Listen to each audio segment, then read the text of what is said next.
बिस्मिल्लाहिर्रहमानिर्रहीम। अस्सलामुअलैकुम स्टूडेंट्स, आज का हमारा लेक्चर एक्सरे क्रिस्टलोग्राफी पर है।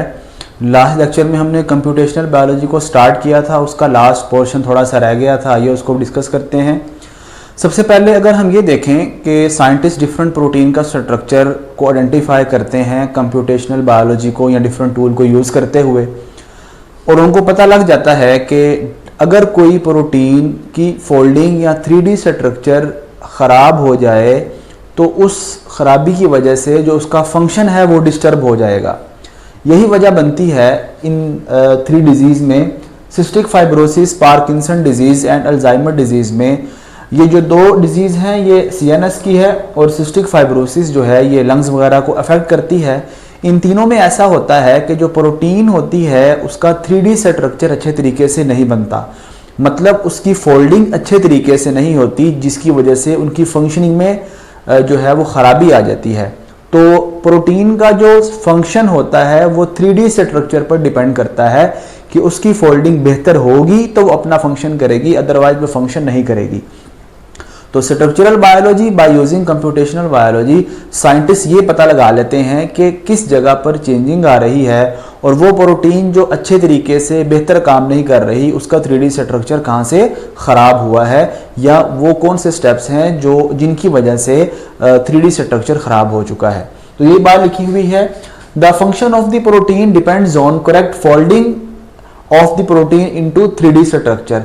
Incorrect folding causes different diseases like cystic fibrosis, Parkinson disease and Alzheimer. Cystic fibrosis lungs को अफेक्ट करती है, जिसमें म्यूकस गाढ़ा हो जाता है और सांस लेने में दुश्वारी होती है। पार्किंसन डिजीज जो है ये आपकी मूवमेंट, पेशेंट की मूवमेंट को अफेक्ट करती है। ब्रेन सेल में कुछ प्रोटीन्स होती हैं जो कि मिसफोल्ड हो जाती हैं।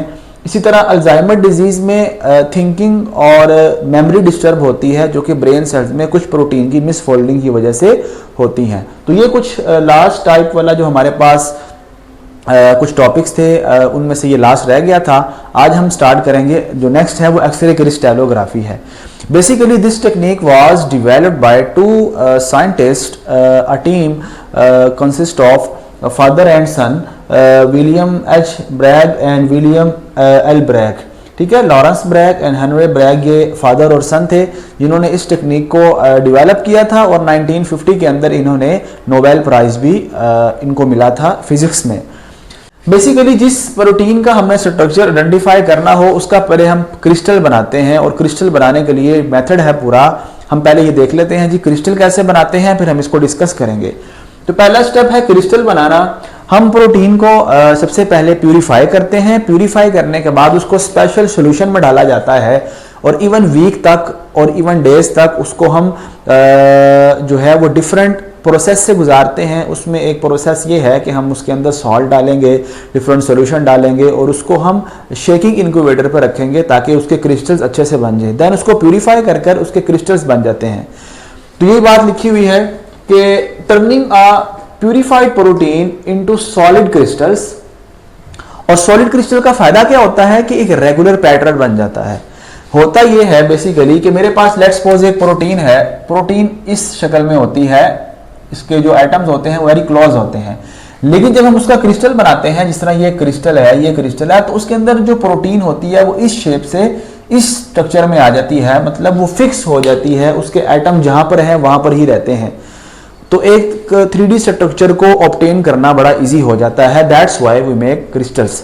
तो ये बात लिखी हुई है कि रेगुलर पैटर्न हमें मिलता है, जिस तरह यहाँ पर इरेगुलर सा पैटर्न है और यहाँ पर रेगुलर पैटर्न हमें मिल जाता है। और स्पेशल सॉल्यूशन यूज करते हैं हम टू मेक प्रोटीन, और इस तरह हम सॉल्ट को भी ऐड करते हैं। सॉल्ट की और pH का लेवल, टेम्परेचर का लेवल मेंटेन रखना बड़ा जरूरी है। अमोनियम सल्फेट को आमतौर पर यूज किया जाता है, कोई और सॉल्ट भी हम यूज कर सकते हैं। और फिर क्या होता है कि स्पेशल सॉल्यूशन को यूज करते हैं, और स्पेशल सॉल्यूशन को यूज करते हुए जो प्रोटीन होती है वो एक 3D स्ट्रक्चर बना देती है, जिसको हम बाद में आइडेंटिफाई कर लेते हैं बाय यूजिंग डिफरेंट टूल्स। तो ये बात लिखी हुई है कि हमारे पास प्रोटीन है, प्रोटीन में से हम एक्स रेज को गुजारेंगे। जब एक्स रेज को गुजारेंगे तो एक्स रेज उस क्रिस्टल में से गुजरेगी और डिफरेंट एक डाइफ्रैक्शन पैटर्न को प्रोड्यूस करेगी। उस पैटर्न को हम स्क्रीन पर रिकॉर्ड करते हैं, और उस स्क्रीन को रिकॉर्ड कर कर हम उससे इलेक्ट्रॉन डेंसिटी मैप क्रिएट करते हैं। देन इलेक्ट्रॉन डेंसिटी मैप को क्रिएट कर कर हम क्या करते हैं जी, 3D स्ट्रक्चर को ऑब्टेन करते हैं। अब ये हमने देखना है कि what is electron density map. आइए हम इसको समझते हैं।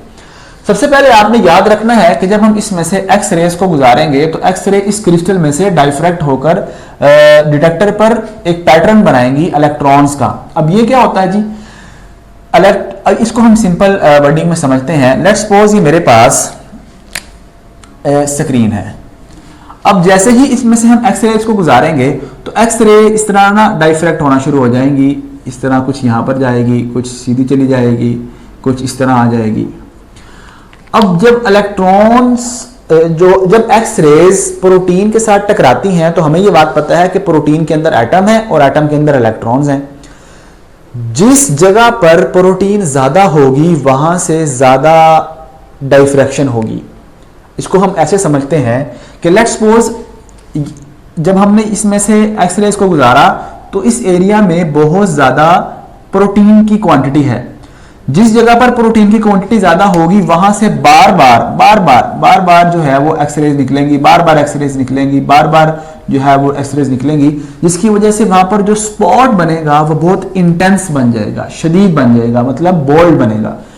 अच्छा जी, यहां पर अगर प्रोटीन की क्वांटिटी कम है तो यहां से जब एक्स रेज यहां पर जाएंगी तो एक छोटा सा स्पॉट बनेगा, इंटेंसिटी कम होगी स्पॉट की। इसी तरह हमें कहीं पर ज्यादा, कहीं पर कम, कहीं पर ज्यादा, कहीं पर कम और कहीं पर बहुत ज्यादा स्पॉट मिलेंगे और ये डिफरेंट एंगल के साथ हमें मिलेंगे। उस एंगल को और उस इंटेंसिटी को कौन डिटेक्ट करता है जी, डिटेक्टर डिटेक्ट कर लेता है और यही बात लिखी हुई है। अब इसको हम देखते हैं। प्रिंसिपल इसका ये है कि सबसे पहले हम एंगल्स को, जो कि डाइफ्रैक्टेड एक्स रेज बनाती हैं, और इंटेंसिटीज ऑफ बीम, ये जो बीम आ रहा है इसकी इंटेंसिटी को, शिद्दत को देखना है हमने, उससे 3D पिक्चर बनती है। कैसे बनती है जी 3D पिक्चर? होता यह है, intensity of beam is used to create 3D picture of electron density in crystals. अब होता क्या है, अब देखें जी, मैंने कहा जी इस एरिया में प्रोटीन की क्वांटिटी बहुत ज्यादा है। अगर इस एरिया में प्रोटीन की क्वांटिटी ज्यादा होगी इट मींस दैट यहां पर इलेक्ट्रॉन भी ज्यादा होंगे बहुत, क्योंकि ये तो प्रोटीन जो है वो इलेक्ट्रॉन एटम से मिलकर बनी है। तो जहां पर एटम ज्यादा इलेक्ट्रॉन भी ज्यादा, तो जहां पर इलेक्ट्रॉन ज्यादा होंगे उधर इलेक्ट्रॉन की डेंसिटी भी ज्यादा होगी। ठीक है, तो ये जब हम यहां से एक्स रेज को बम्बार किया जाता है तो जहां पर इलेक्ट्रॉन ज्यादा उधर इलेक्ट्रॉन की डेंसिटी ज्यादा, और जहां पर इलेक्ट्रॉन की डेंसिटी ज्यादा वहां से डाइफ्रैक्शन भी ज्यादा, और जहां से डाइफ्रैक्शन ज्यादा वहां पर स्पॉट भी ज्यादा हो जाता है। तो यहां पर जी इस तरह स्पॉट बनना शुरू हो जाएंगे। उन स्पॉट को हम इस तरह शो करवाएंगे जी इलेक्ट्रॉन डिटेक्टर पर, और इलेक्ट्रॉन डिटेक्टर जो है वो एक मैप बना देगा जी, यहाँ पर इलेक्ट्रॉन बहुत ज्यादा है, यहाँ पर इलेक्ट्रॉन ज्यादा होने की वजह से एक मैप क्रिएट हो जाएगा, जिसको हम कहते हैं इलेक्ट्रॉन डेंसिटी मैप। आपको डायग्राम में भी नजर आ रहा होगा, अगर डायग्राम में आप देखें तो आपको ज्यादा अच्छे तरीके से समझ आ जाएगी बनिस्बत के मैं आपको ये बात समझाऊं। बहरहाल उम्मीद है आपको ये बात समझ आ चुकी होगी।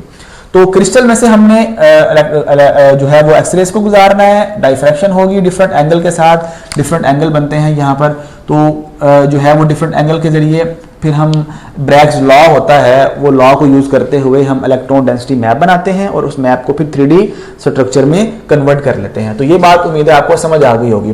तो नेक्स्ट बात ये लिखी हुई है, then electron density is exploited is used to create 3D structure by using different tool. तो ये हमें एक स्ट्रक्चर सा रफ सा स्ट्रक्चर पता लग जाएगा जी, ये इस तरह का प्रोटीन में भी इस तरह की हो सकती है। ठीक है, ये हम एक स्ट्रक्चर बना रहे हैं, एक आप कह लें कि एक मशीन के जरिए बना रहे हैं। मैं भी थोड़ा बहुत गलत हो, लेकिन जो ज्यादातर होता है वो बिल्कुल जो है वो बिल्कुल ठीक नहीं हो सकता, लेकिन हमें एक पता लग जाता है कि इस तरह की प्रोटीन हो सकती है जी। नेक्स्ट, अब ये उम्मीद है आपको समझ आ चुकी होगी। अब हमने ये क्रिस्टल का पढ़ लिया, अब पैटर्न ऑफ डाइफ्रैक्शन देख लेते हैं। सेकंड स्टेप है जी एक्सरे बम्बार्डेड एट क्रिस्टल्स। जिस तरह हमने एक्सरे को क्रिस्टल पर बम्बार किया है और एट वेरियस एंगल्स प्रोटीन जो पैटर्न होता है वो डिटेक्ट किया जाता है। कहां पर जी? इलेक्ट्रॉन डिटेक्टर पर। फिर उससे डेंसिटी मैप को क्रिएट किया जाता है, डिफरेंट एंगल और इंटेंसिटी ऑफ स्पॉट। तो ये जहां पर इंटेंसिटी होगी, जिस तरह मैंने यहां पर भी लिखा हुआ है, लेट्स सपोज यहां पर छोटा सा स्पॉट बना है, यहां पर बहुत ज्यादा स्पॉट बन गया है, यहां पर भी छोटा सा है, यहां पर थोड़ा सा उससे ज्यादा है। तो इस स्पॉट को यूज करते हुए एक मैप क्रिएट किया जाता है। Angle and intensity tells us arrangement of the atoms, और उस एटम की अरेंजमेंट से हमें पता लगता है जी जहां पर एटम ज्यादा वहां पर इलेक्ट्रॉन ज्यादा और वहां पर डेंसिटी भी ज्यादा हो जाएगी। तो हमें यहाँ पर इस तरह का इमेज सा क्रिएट मिलता है। अब इस इलेक्ट्रॉन डेंसिटी को हम मैथमेटिकली डिफरेंट जो है वो टूल्स हैं, जिस तरह कैमेरा एक्स है, कैमेरा है, वो डिफरेंट जो है वो टूल्स होते हैं, वो इलेक्ट्रॉन डेंसिटी को मैप को लेते हैं और लेने के बाद उसको 3D स्ट्रक्चर में खुद कन्वर्ट करते हैं by using computational and mathematical tools. तो ये बात लिखी हुई है जी, डाटा एनालाइज्ड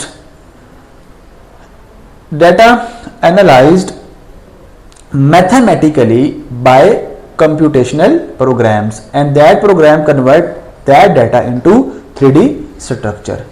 तो यहाँ पर जो है वो बड़ा इजी सा ये टॉपिक था, लेकिन थोड़ा सा कंसेप्चुअल था। उम्मीद है आपको ये समझ आई होगी। लास्ट ज़रा इसको एक बार दोबारा से देख लेते हैं जी।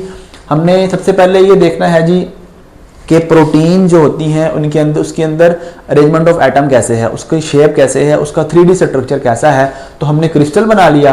क्रिस्टल क्यों बनाया? ताकि जो एक प्रोटीन इस शक्ल में है वो जो है वो अरेंज हो जाए।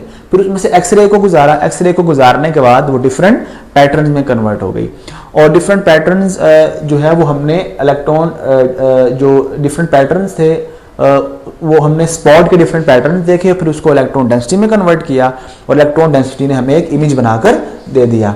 बेसिकली एक्सरे क्रिस्टलोग्राफी जो होता है ये बहुत से आप कह लें कि विटामिन्स, मेटल्स, इसके अलावा जो है वो कार्बोहाइड्रेट्स, न्यूक्लिक एसिड्स, उनका स्ट्रक्चर भी फाइंड करने के लिए हमें जो है वो इसको हम यूज़ कर सकते हैं। तो यहाँ से आपको लॉन्ग क्वेश्चन आ सकता है, बहुत इंपॉर्टेंट जो है वो एक लॉन्ग क्वेश्चन है। तो आप लोगों ने इसको जो है अच्छे तरीके से याद करना है। कोई क्वेश्चन हो तो आप लोगों ने कमेंट बॉक्स में लाजमी पूछना है। अब तक के लिए इतना ही। अल्लाह हाफिज़।